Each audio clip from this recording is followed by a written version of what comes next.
Մեծարգո վարչապետ, օրենսդիր, գործադիր, դատական իշխանության հարգելի ներկայացուցիչներ,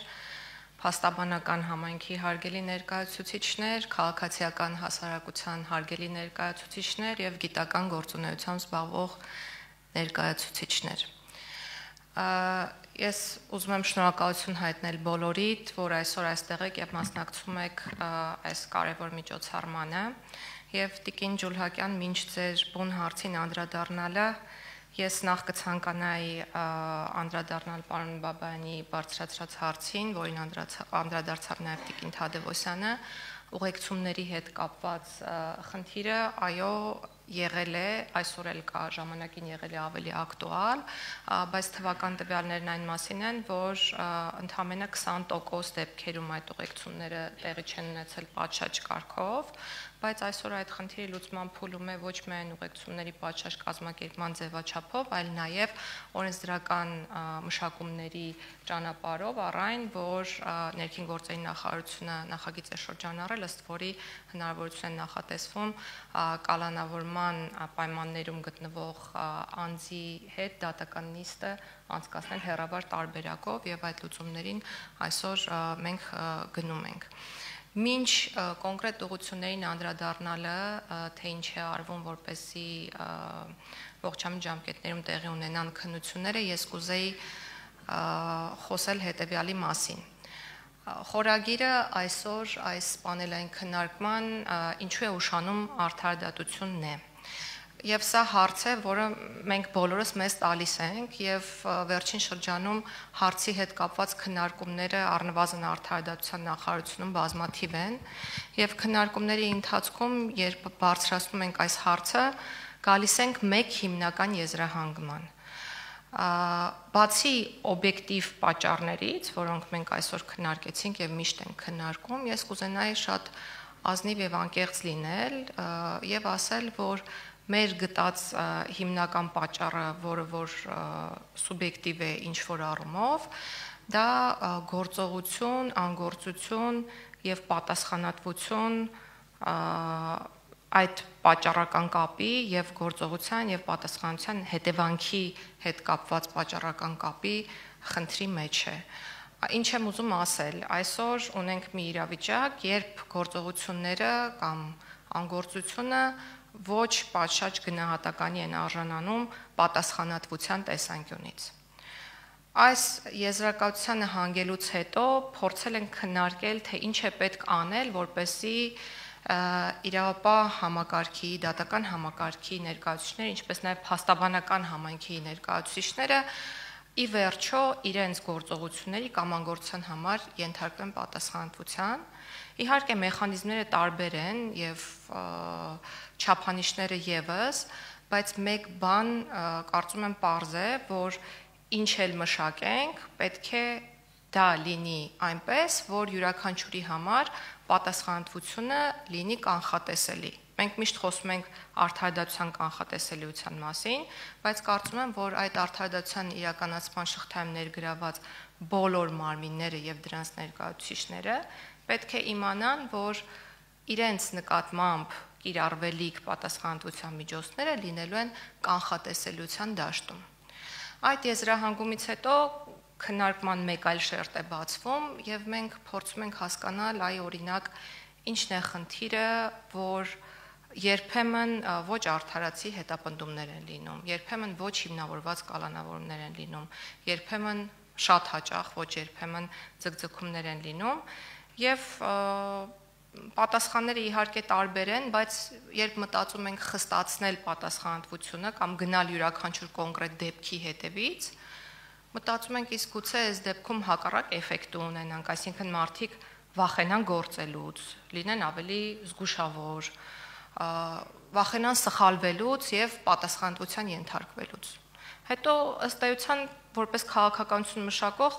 թվացial փակուղու առաջ ենք կանգնում, ասում ենք լավ, ոչ պատասխանատվության ենթարկելն է մի բան, ոչ չենթարկելն է մի բան, որովհետեւ բալանսը ճիշտ շատ դժվար է գտնել եւ միակ միտքը, որ այստեղից ծագում է եւ միակ լուծումը հարցի, կարծում եմ, որ պրոֆեսիոնալիզմի բարձրացումն է։ Այսինքն մենք պետք է շեշտադրենք պրոֆեսիոնալ կադրեր ունենալու հանգամանքը եւ մենք բոլորս պետք է աշխատենք մեր վրա, որպեսզի մենք չվախենանք որոշումներ կայացնելուց։ Ես շատ կարևորում եմ վերջին հանգամանքը, որովհետեւ իմ սուբյեկտիվ դիտարկմամբ հարցի պատասխանը, այն հարցի թե ինչու է ուշանում արդարադատությունը, եթե դիտարկում ենք սուբյեկտիվ պատճառների տեսանկյունից, այն է, որ շատերս վախենում ենք որոշումներ կայացնելուց։ Ինչու? Որովհետև գործով ելքի որոշումը պատասխանատվության ստանձնում է։ Ցանկացած որոշում պատասխանատվություն է, իսկ դրան կարող է հետևել որոշակի հետևանք։ Եվ մենք շատ հաճախ բոլոր օղակներում այս խնդիրը ունենք։ Եվ դա տեսնում ենք։ Տեսնում ենք ամեն օր մեր աշխատանքում, երբ ստանում ենք բազմաթիվ նամակներ, որ քաղաքացիական գործը գումարի բռնագանձման պահանջի մասին, օրինակ, տևում է 10 տարի, քրեական գործը տևում է 10-ից ավել տարի, նախաքննության փուլը տևում է տարբեր պատճառներով 6, 7, 8 տարի, իհարկե նաև այն պայմաններում, երբ կան քրեական գործի քննության ժամկետներ, եւ դատարանների համար կա համապատասխան ուղեցույց սահմանված բարձրագույն դատական խորհրդի կողմից։ Ես կարծում եմ պատասխանատվության ստանձնումը յուրաքանչյուր օղակում խնդրի լուծման հիմնական գրավականներից է եւ օգտվելով առիթից, որ այստեղ հավաքված են ղեկավար կազմով, ես ընդհանրապես խնդրում եմ, որ մեր համակարգի, ձեր համակարգերի աշխատակիցների մոտ փորձենք ձևավորել պատասխանատվության ստանձնման այդ զգացողությունը եւ պարտականությունը, որպեսզի յուրաքանչյուր հարց, յուրաքանչյուր մանր հարց վերադասության կարգով անընդհատ ամեն վայրկյան չքննարկվի եւ յուրաքանչյուր անձ ով ստանձնում է այդ պատասխանատվությունը ի վերջո իմանա, որ իր որոշման համար կրելու է պատասխանատվություն։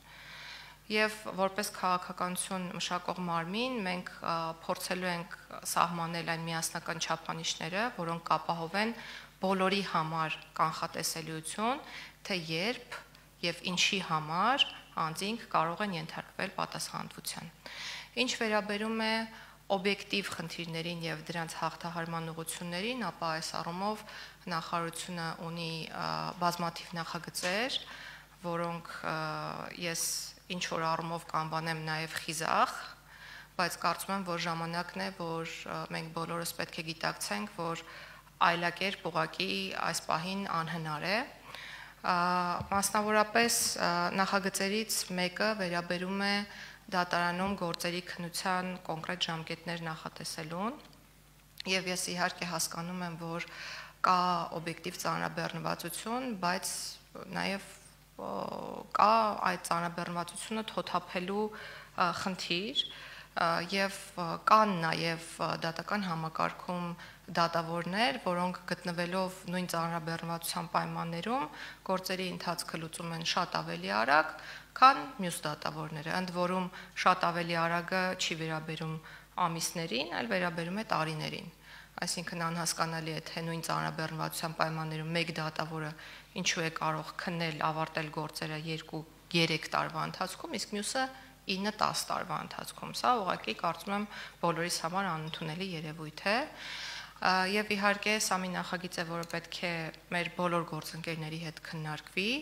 նաև գործերի ժամկետի քննության երկարացման հնարավորությունները եւս պետք է քննարկվեն եւ սահմանվեն այն չափանիշները, որոնց հիման վրա պատճառաբանված որոշմամբ հնարավորություն կունենան դատավորները երկարացնել այդ գործերի քննության ժամկետը։ Հաջորդ նորամուծությունը վերաբերում է վարչական եւ քրեական վերաքննիչ դատարաններում գործերի գրավոր ընթացակարգներ դնելուն։ Սա կստեղծի մի իրավիճակ, որ դատավորները այլևս ստիպված չեն լինի վերաքննիչ դատարանում հրավիրել նիստեր, ստիպված չեն լինի տարաբնույթ պատճառներով հետաձգել այդ դատական նիստերը եւ կկարողանան գործերի քննությունը ավարտել առավել սեղմ ժամկետներում, իհարկե գրավոր քննության հետ կապված եւս նախագծերով սահմանվում են որոշակի կոնկրետ ժամկետներ։ Մյուս նորամուծությունը վերաբերում է այն դեպքերին, երբ գործի քննության ընթացքում դատավորը փոփոխվում է Մենք ունենք խնդիր, կարծում եմ կհաստատեն գործընկերները նաև դատական իշխանության, որ հատկապես մարզերում դատավորները նշանակվում են որպես անցումային, այսպես նշեմ, քիչ կարող է վատ է հնչում, բայց տարբերակ, այո, այսինքն նշանակվում են հնարավոր բաց տեղում, Տավուշում կամ, չգիտեմ, Սյունիքում, հետո այդ դատավորները տեղափոխվում են։ Օրինակ Գորիսում նույն խնդիրը ունենք ու գործերի քննությունը անընդհատ սկսվում է 0-ից։ Մեր օրենսդրական նախաձեռնությունը վերաբերում է նրան, որ դատավորի փոփոխության պարագայում գործի քննությունը 0-ից չսկսվի, այլ կողմերի համաձայնության պարագայում դատավորը հնարավորություն ունենա սկսել գործի քննությունը այն կետից, որում որ նախորդ դատավորը թողել է։ Հաջորդ մեր նորամուծությունը, որը պետք է քննարկվի կրկին գործընկերների հետ, բայց փոքրիկ քննարկում արդեն ունեցել ենք, դա պլենումի գաղափարի մասին է, որպեսզի վճռաբեկ դատարանը հնարավորություն ունենա առանց վճռաբեկ բողոքի, բայց դատավորի կողմից դիմումի պարագայում քննության առնել հարցը եւ այդպիսով շատ արագ ապահովել միատեսակ կիրառության պահանջը։ Եվ իհարկե խոսվեց թվային գործիքների մասին, իհարկե առանց խնդիրների չեն այդ թվային գործիքները, պարոն Բաբայան, որովհետև նոր են, ես սա չեմ ասում որպես արդարացում, բայց իրականում դրանց իդեալական չլինելու հիմնական պատճառը դա է, որ մենք ոլորտում փորձ չունենք ու մենք նոր ենք սովորում ու դեռ պետք է սովորենք, բայց պետք է նշեմ, որ քաղաքացիական դատավարության խնդիրները, որոնք բացահայտվել են, գոնե փորձել ենք հաշվի առնել վարչական դատավարության հետ կապված թվային գործիքը մշակելիս եւ նաեւ դասընթացներ ենք իրականացրել ինչպես դատավորների հետ, այնպես էլ փաստաբանական համայնքի ներկայացուցիչների հետ եւ կարծում եմ, որ արդեն ամռանը հուլիս ամսից վարչական դատավարությունը մեր երկրում եւս կլինի թվային, իսկ դրա գործարկումից հետո կարճ չանցած մենք կփորձենք նաեւ գործարկել սնանկության վարույթը, որը արդեն վաղուց պետք է գործարկված լիներ, բայց ինչ-ինչ տեխնիկական պատճառներով չէր գործարկվել։ Այսինքն մոտ ապագայում կունենանք թվայնացված նաև սնանկության վարույթը, այդպիսով որոշակիորեն նաև բեռնաթափելով դատարանների աշխատանքը։ Եվ խելացի գործիքների ներդրման հետ կապված այս պահին ճիշտն ասած փոքրիկ պիլոտային ծրագիր ենք իրականացնում հասկանալու համար վարչական ոչ խնդրահարույց գործերով, որքանով է հնարավոր գեներացնել դատական ակտ, օգնել դատավորին գրել դատական ակտ, կարծում եմ, որ շատ շուտով արդյունքները երբ լինեն, հնարավորություն կունենանք ձեզ հետ կիսվելու դրանց մասին եւ քննարկելու արդեն այդ թվային գործիքների ներդրման հնարավորությունները նաեւ մեր դատաիրավական համակարգում։ Վարչական դատարանի հետ կապված իհարկե խնդիրները բազմաթիվ են, ինչու եմ սա շեշտադրում, որովհետև ուղղակի կապ կա պետական մարմինների գործունեության եւ վարչական դատարանի ծանրաբեռնվածության միջև, ինչի անում այս առումով արդարադատության նախարարությունը, մենք այս պահին մշակում ենք կրկին միասնական չափանիշներ, որոնք միտված են վարչարություն իրականացնող մարմինների կողմից որոշակի կոնկրետ վարքագծի դրսևորմանը, երբ իրենց կողմից կայացված վարչական ակտը բողոքարկվել է դատարան։ Եվ այս պահին իհարկե քննարկում ենք հնարավորությունները X գումարային շեմը չհաղթահարող բողոքարկումների պարագայում զերծ մնալ պետական մարմնի կողմից վարչական ակտերը վերադասության կարգով բողոքարկելուց, որովհետև մեր նախնական ուսումնասիրությունները գոնե թե ցույց են տալիս, որ շատ հաճախ արդարադատության իրականացումը ավելի թանկ է, այսպես ասած նստում պետության վրա, քան այդ ակտերը առհասարակ չբողոքարկելը։ Իհարկե նաև զուգահեռ խնդիր ունենք կատարելագործելու վարչարարությունը եւ դրան միտված շարունակական քայլեր կիրագործվեն։ Այսքանը, շնորհակալություն կրկին բոլոր մասնակիցներին մասնակցության համար եւ ազնիվ զրույց ունենալու համար։